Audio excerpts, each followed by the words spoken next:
ඒකේ තියෙනවා මෙහෙම දිනය 1970යි 3යි 12 වෙනිදා ස්ථානයේ කොළඹ හයිට් පිටිය. වෙලාව 5:04යි. සිද්ධිය ජනතා විමුක්ති පෙරමුණේ මංගල රැස්වීම. කදිකා රෝහණ විජේවීර මහතා මේ පත්‍රකලේ තියෙනවා කියන්නේ. ඒකෙන් පස්සේ නෙමෙයි. ඒකේ තියෙනවා ආදරණීය මව්වරුනි පියවරුනි සහෝදර සහෝදරියනි. මාද මේ මංගල රැස්වීම මත කතා කරන්නේ මරණ වරන්තුවාදයේ තබාගෙනයි. සුදු අධිරාජ්‍යවාදීන් අපේ මාතෘ භූමිය බලාත්කාරයෙන් අල්ලා ගැනීමෙන් පසුව කන්දුරට අඩි 5000කට වඩා උස සිරුවනාන්තර භූමිය කපා විනාශ කොට තේ වගා කළා.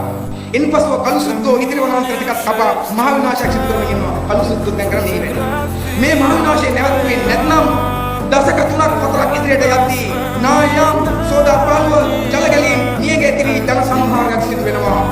මේ මාතෘ භූමියේ ගෝලීය තත්ත්වය අනුව ස්වභාවික පරිසරයේ සමතුලිත භාවය රැකීමට නම් අනිවාර්යයෙන්ම අඩි 5000කට වඩා උස සියලු භූමිය වනගත කළ යුතුයි. කලුසුද්දනි මේ මහ විනාශය දැන්වත් නවත්තපල්ලා. තොපේසේ නොකළොත් එදාට මම ජීවිතුන් අතර සිටින්නත් නොසිටින්නත් පුළුවන්. නමුත් නායම් වලින් කම් කඩා වැනීම වලින් 100,000 ජනයා මිය යාම වළක්වා ගන්නට බැරි වෙනවා. කොහොමද? අනාවේකී. රජගෙදර ඉන්න අර ජයවර්ධන කියන්නේ මේ වගේ නායකයෙක් මෙන්න අනාවේකී. ඒ අනාවේකී කියන්නේ පුළුවන්.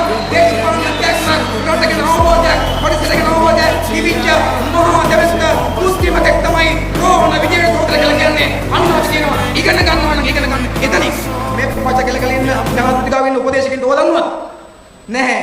මේ රටේ හැමෝම සත්‍ය වටකලා යට කරලා තියෙන්නේ වල්ලා දිනමත් අපි කියනවා සත්‍ය වල්ලන්න බෑ. කඳු නා යනකොට සත්‍ය මතුවෙනවා. ගම් වතුර ගන්නකොට සත්‍ය මතුවෙනවා. නියග එනකොට සත්‍ය මතුවෙනවා. අරුබුද එනකොට සත්‍ය මතුවෙනවා. නිසා වලලා ගමු සත්‍ය ස්වභාවික හේතු නිසීම නැවත නැවතත් ගොඩගනු ලබනවා. ජනතාව ඒවායින් ඉගෙන ගන්නවා, අත්දැකීම් ලබනවා. ඒ ජනතාව ඒ සත්‍ය මඟ ඔස්සේ තමන්ගේ විමුක්තිය කරා ඉදිරියට ගමන් කරනවා. ඒ ගමනේදී ඒ සටනේදී ඒ ඉදිරියම්ම ජනතාව විමුක්ති කරවන ඉදිරියම්ම ඉන්නවා